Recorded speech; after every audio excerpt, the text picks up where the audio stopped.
Chers frères et sœurs dans le Christ, alors que la très sainte Église catholique continue son cycle de festivités pascales, certaines circonstances toutes particulières nous obligent aujourd'hui, mercredi, à faire une petite catéchèse sur un point très important de notre doctrine catholique. Au juste, il s'agit du point concernant la présence des saintes images dans nos églises, dans nos chapelles et dans nos oratoires. À travers les réseaux sociaux, dans les différentes prédications des pasteurs qui passent à la radio, nous suivons des publications et des prédications accusant la très sainte Église catholique et ses fidèles d'être des idolâtres, tout simplement puisqu'il y a la présence des images dans nos milieux. Là, c'est l'Église catholique qui est directement attaquée. Alors, l'apôtre Pierre, dans sa première épître, chapitre 3, verset 15, nous demande d'être toujours prêts à rendre la raison de notre espérance devant quiconque nous demande compte. L'Église catholique n'adore pas les images et ses fidèles ne sont pas des idolâtres.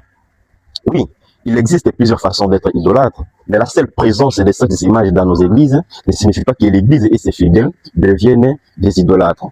Aujourd'hui, nous allons vous donner des raisons principales pour lesquelles la Sainte Église catholique accepte la présence des saintes images dans nos églises et dans nos oratoires.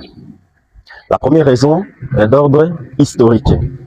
La deuxième raison sera d'ordre théologique et spirituel. Parlons un peu de l'histoire. Dans l'Antiquité et un peu jusqu'au Moyen-Âge, l'Église s'était rendue compte que la majorité d'hommes et de femmes étaient devenus des analphabètes. Ils ne savaient ni lire ni écrire. Et dans ce contexte, l'évangélisation posait problème, puisque nous le savons tous, la connaissance des saintes écritures est très capitale et nécessaire dans l'art de l'évangélisation. C'est dans ce contexte que l'Église va s'inspirer de la présence des saintes images pour pouvoir aider les analphabètes, et on ajoute à cette catégorie le sourd-muet à pouvoir avoir une idée de Dieu, puisque l'image comme telle renvoie à la présentation ou à la représentation de ce qui est pensé. L'Église s'est servie dans ces contextes des images pour éduquer, pour enseigner la foi, pour aider ces gens qui ne savaient ni lire ni écrire ou qui ne parlaient pas normalement de s'approcher de Dieu et de les prier. Au 8e siècle, nous sommes ici précisément dans l'Empire byzantin, entre 730 et 750. L'empereur Léo III va interdire formellement la présence des images dans les églises et dans tout son territoire. Ces décisions étaient suivies de violentes persécutions et l'Église en a payé chèrement.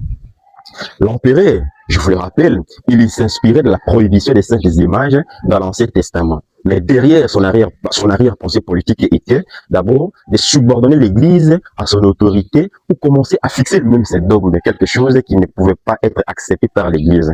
Alors, après la mort de l'empereur Léo III, à 740, son fils Constantin V va adopter la même politique de son père et va organiser un concile pour pouvoir condamner fermement la religion et le culte des saintes images. C'est dans ce contexte qu'est né ce que nous appelons aujourd'hui l'iconoclasme ou la crise iconoclaste. L'iconoclasme veut dire la lutte contre les saintes images. Après la mort de Constantin, il a fallu attendre l'accession au pouvoir de l'impératrice Irène pour pouvoir voir cette situation changer complètement. L'impératrice Irène, qui était favorable et qui voulait la paix religieuse, va, avec l'accord du pape Adrien, alors dans ce temps-là, initier un 7e concile œcuménique à 787, et c'est à l'occasion de ce concile que toute l'Assemblée va adopter le rétablissement des saintes images selon l'antique tradition de la Sainte Église catholique. Nous avons suivi maintenant que l'Église catholique n'adore pas les images, et les images dans nos églises sont fondées pour une raison historique valable. Dans ce concile, le Père conciliaire a pris soin de clarifier le langage et le terme. Le culte que nous rendons aux images, aux saintes images dans nos églises, revient ou relève de la vénération. La vénération, c'est un hommage d'honneur rendu à la représentation des saints, des saintes images. Et des saints dans notre église, ce sont des personnes dont l'exemplarité de vie nous témoigne aujourd'hui ou nous servent de base pour pouvoir suivre le Christ. Ils ont vécu le monde, ils ont témoigné de leur foi au Christ avec le monde et à vivre normalement, spirituellement, ils ont vécu le monde contre le mal et nous sommes aujourd'hui obligés d'imiter leur foi pour nous approcher du Christ, mais pas les adorer comme l'opinion les raconte. Parlons maintenant des raisons théologiques pour lesquelles l'Église accepte la présence des saintes images dans nos territoires ou dans nos milieux catholiques. La première raison, c'est d'abord le mystère de l'incarnation. Par l'incarnation, nous savons que les dieux autrefois invisibles dans l'Ancien Testament prend notre condition humaine dans le Nouveau Testament. Et déjà, en Genèse, chapitre 1er, verset 26 à 27, Dieu dit « Créons l'homme à notre image ».